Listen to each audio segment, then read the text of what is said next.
마카베오기 학원 1장. 이집트에 사는 유다인들에게 보내는 첫째 편지. 예루살렘과 유다 지방에 사는 유다인 형제들이 이집트에 사는 유다인 형제들에게 인사드리며 참 평화를 빕니다. 하느님께서 여러분에게 선을 베풀어 주시고 당신의 충실한 종들인 아브라함과 이삭과 야곱과 맺으신 당신의 계약을 기억해 주시기를 바랍니다.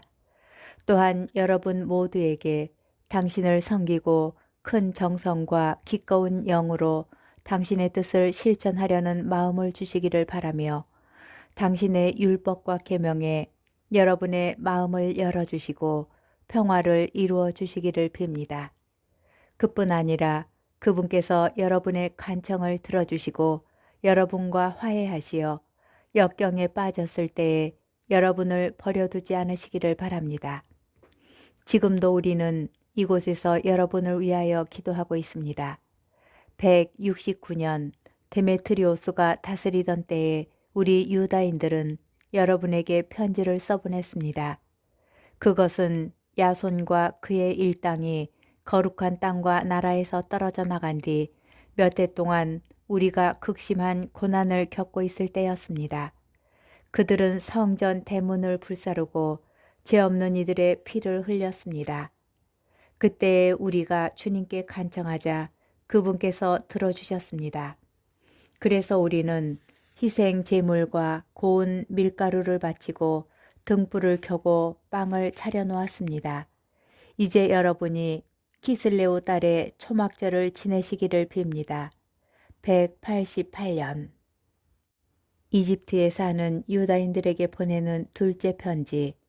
예루살렘과 유다에 사는 사람들과 원로단과 유다가 프톨레마이오스 임금의 스승이며 기름 부음 받은 사제 가문 출신인 아리스토블로스님과 이집트에 사는 유다인들에게 인사드리며 건강을 빕니다.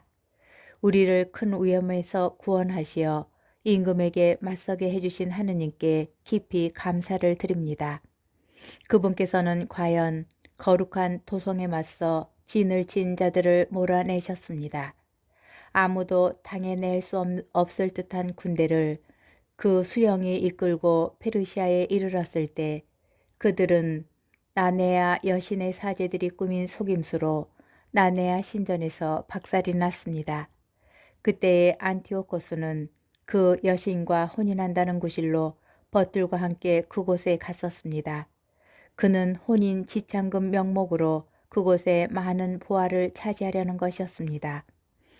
나네아 신전의 사제들이 그것들을 늘어놓자 안티오코스는 부하 몇을 데리고 성소 경내로 들어갔습니다.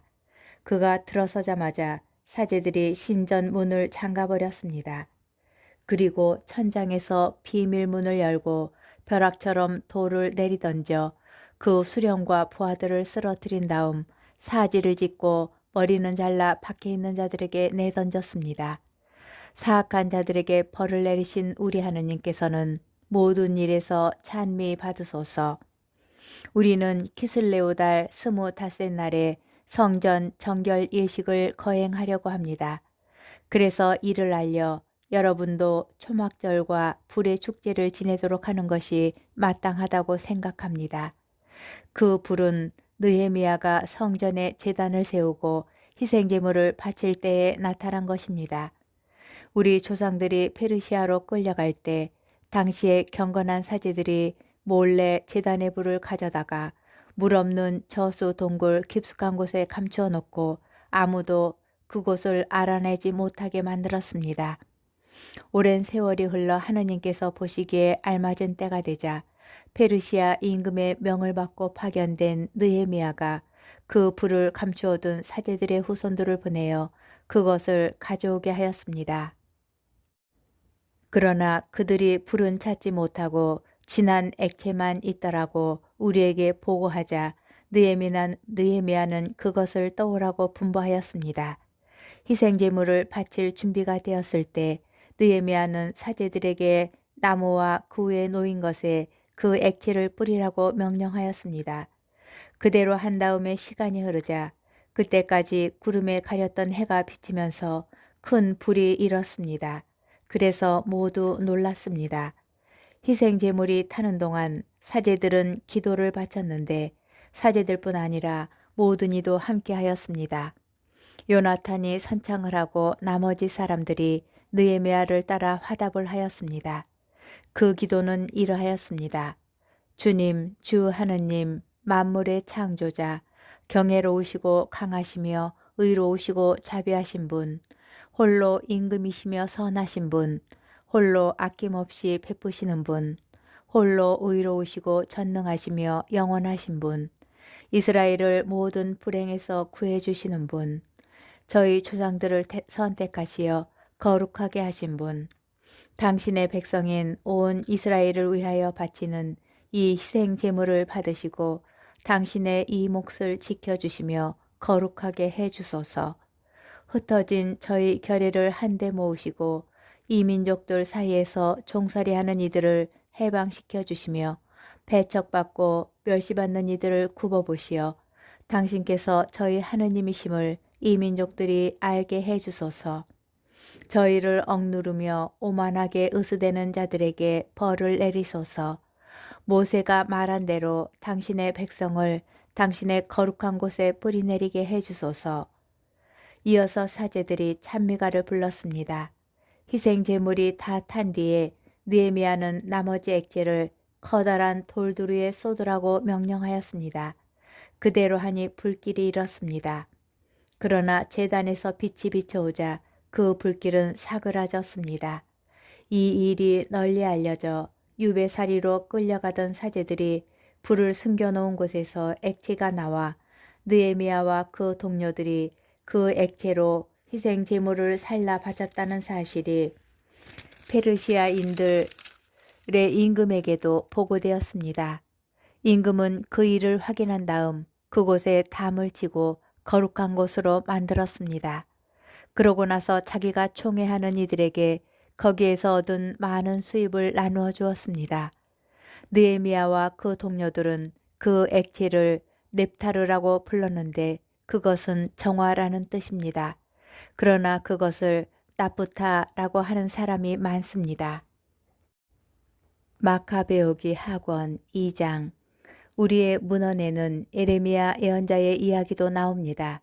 그는 앞에서 말한 그 불을 조금 가져가라고 유배자들에게 명령하였습니다. 그리고 예언자는 유배자들에게 율법서를 준 다음 주님의 계명을 잊지 말고 금과 은으로 만든 우상들과 그 장식물을 보면서 생각만으로라도 현혹되지 말라고 지시하였습니다. 그 밖에도 비슷한 말로 그들의 마음에서 율법이 떠나지 않게 하라고 타일렀습니다. 같은 문헌에 이러한 이야기도 있습니다. 예레미야 예언자는 신탁을 받고 나서 사람들에게 천막과 계약궤를 들고 자기를 따라오라고 명령하였습니다. 그리고 모세가 올라가 하느님의 상속 제산을 본 그 산으로 갔습니다. 거기에 가서 예레미야는 동굴 집을 발견하고 천막과 계약궤와 분향 제단을 그곳에 안치하고 나서 입구를 막아버렸습니다. 그를 따라간 몇 사람이 길을 표시해 두려고 다가갔지만 그곳을 찾을 수가 없었습니다. 예레미야가 그것을 알고 그들을 꾸짖고 나서 이렇게 말하였습니다. 그 장소는 하나님께서 백성을 다시 한데 모으시어 자비를 보이실 때까지 알려지지 않은 채로 남아 있어야 한다.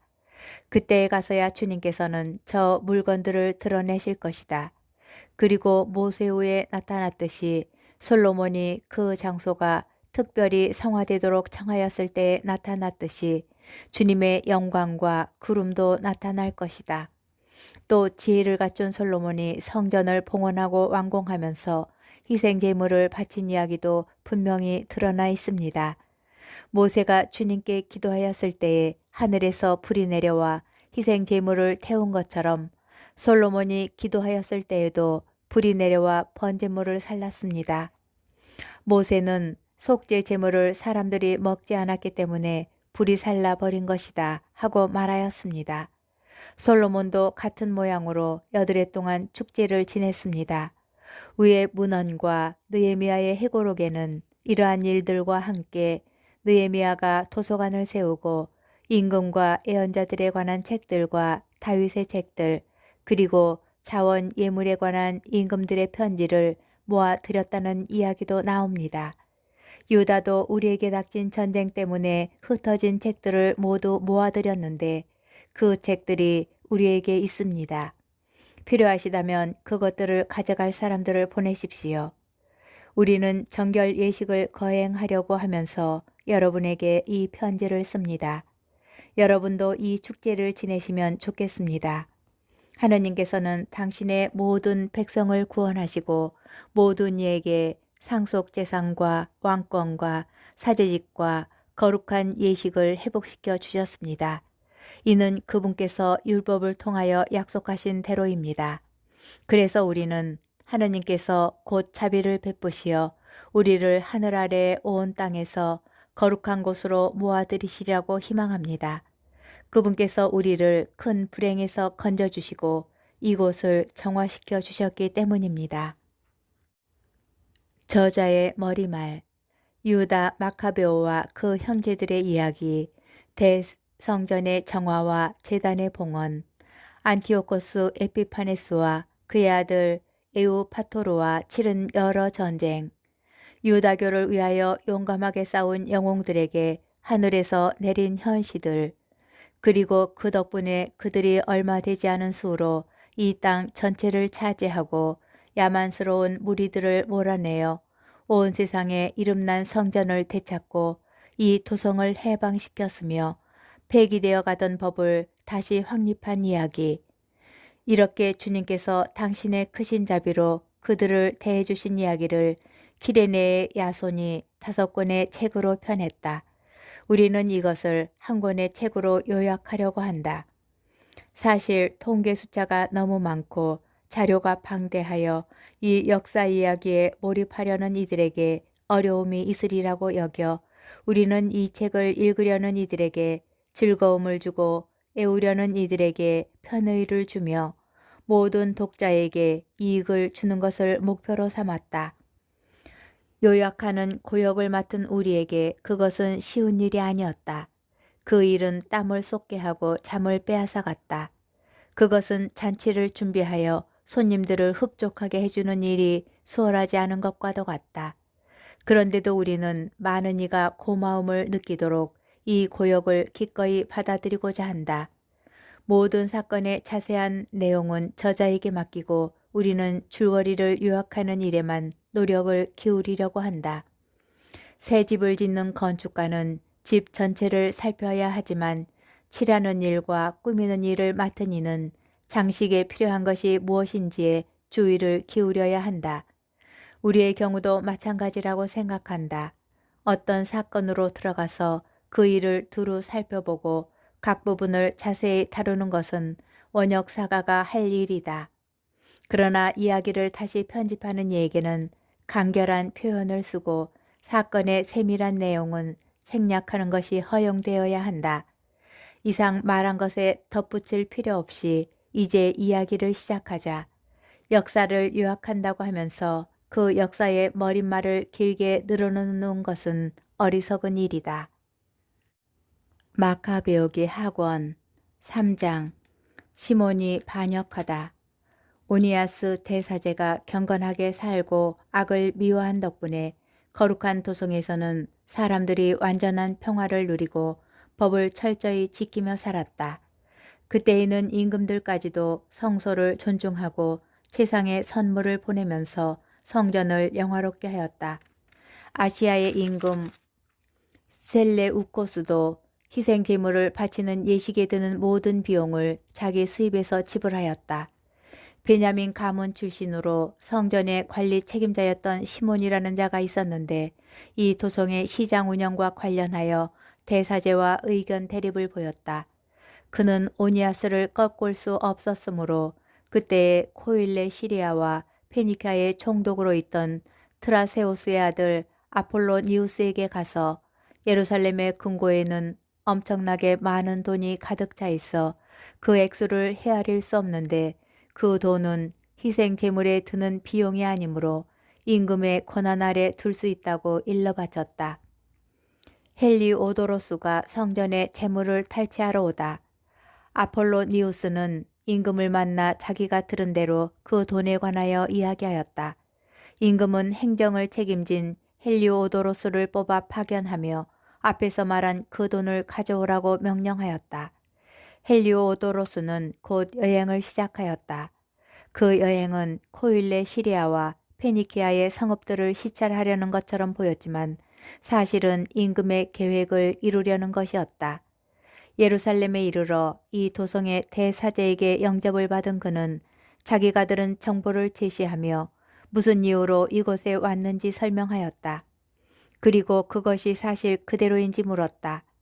대사제는 금고의 돈이 일부는 과부와 고아들을 위한 기금이고 일부는 토비아의 아들로서 높은 지위에 있는 히르카노스의 기금이며 또 사악한 시몬이 거짓으로 보고한 것과는 달리 그 돈은 다해서 은 400탈렌트와 금 200탈렌트밖에 안 된다고 밝혔다. 그리고 성소의 거룩함과 온 세상이 존중하는 성전의 위엄과 그 불가침성을 믿는 이들에게 잘못을 저지르는 일은 절대로 있을 수 없다고 말하였다. 대사제와 예루살렘 주민들이 동요하다. 그러나 임금의 명령을 받은 헬리오도로스는 그 돈이 반드시 임금의 금고로 들어가야 한다고 말하였다. 그러고 나서 그는 나를 잡아 그 기금을 조사하러 들어갔다. 그러자 온 도성이 적지 않은 근심에 잠겼다. 사제들은 사제옷을 입고 제단 앞에 엎드려서 하늘을 향하여 기금에 관한 법을 내리신 분께 돈을 맡긴 이들을 위하여 그 기금을 안전하게 지켜주십사고 간청하였다. 대사제의 모습을 보는 이마다 마음이 괴로웠으니 표정과 안색의 변화가 영혼의 근심을 드러냈기 때문이다. 공포에 사로잡힌 그는 몸을 부들부들 떨며 자기를 바라보는 이들에게 마음의 고통을 그대로 드러내었다. 사람들도 무리를 지어 집 밖으로 뛰어나와 함께 탄원하였다. 성소가 곧 모독을 당하려고 하였기 때문이다. 젖가슴 밑으로 자루옷을 두른 여자들이 길을 메웠다. 집안에 갇혀있던 처녀들은 더러는 성문으로 더러는 성벽으로 함께 뛰어가고 또 더러는 창문으로 내다보며 모두 손을 하늘로 쳐들고 탄원 기도를 바쳤다. 군중이 온통 뒤섞여 엎드려 있는 광경과 큰 근심에 잠겨 불안에 떨고 있는 대사제의 모습은 애처로웠다. 그들은 돈을 맡긴 이들을 위하여 그것을 안전하고 온전하게 지켜주십사고 전능하신 주님께 간청하였다. 한편 헬리오도로스는 결정된 대로 실행하려고 하였다. 헬리오도로스에게 징벌이 내리다.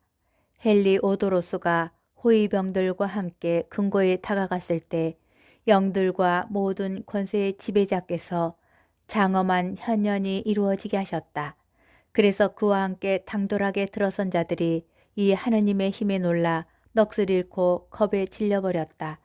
휘황찬란하게 무장한 말이 무시무시한 기사를 태우고 그들에게 나타났던 것이다. 그 말은 헬리오도로스에게 맹렬히 돌진하여 앞발로 그를 공격하였다. 그 말을 타고 나타난 기사는 황금 갑옷을 입고 있었다. 그리고 다른 두 젊은이도 나타났는데 그들은 아주 건장하고 출중한 미남이었으며 눈부신 옷을 입고 있었다. 그들은 헬리오도로스 양쪽에 한 사람씩 서서 채찍으로 그를 쉴 새 없이 때려 그에게 많은 상처를 입혔다. 그러자 갑자기 그가 쓰러지고 짙은 어둠이 그를 덮었다. 사람들이 그를 들것에 올려놓았다. 그들은 무기를 내려놓고 조금 전에 그 많은 수행원과 그 모든 호위병을 거느리고 앞에서 말한 금고에 들어갔다가 이제는 자기 몸도 가눌 수 없게 된 그를 옮겨갔다. 모두 하느님의 권능을 똑똑히 깨달았던 것이다. 헬리오도로스가 하느님의 힘 때문에 말도 못하고 회복될 희망을 모두 잃어버린 채 넘어져 있을 때 유다인들은 당신의 성소를 영광스럽게 해주신 주님을 찬미하였다. 그리하여 조금 전까지만 해도 공포와 혼란으로 가득하였던 성전은 전능하신 주님의 현현 덕분에 기쁨과 즐거움으로 가득 차게 되었다. 그러자 헬리오도로스의 동료 몇이 급히 오니아스에게 가서 그의 마지막 숨을 넘기며 죽어가는 그의 목숨을 살려주시도록 지극히 높으신 분께 간청하여 달라고 부탁하였다. 대사제는 유다인들이 헬리오도로스에게 무슨 악랄한 짓을 한 것으로 임금이 생각할까봐 두려워 그 사람의 회복을 위하여 희생 제물을 바쳤다.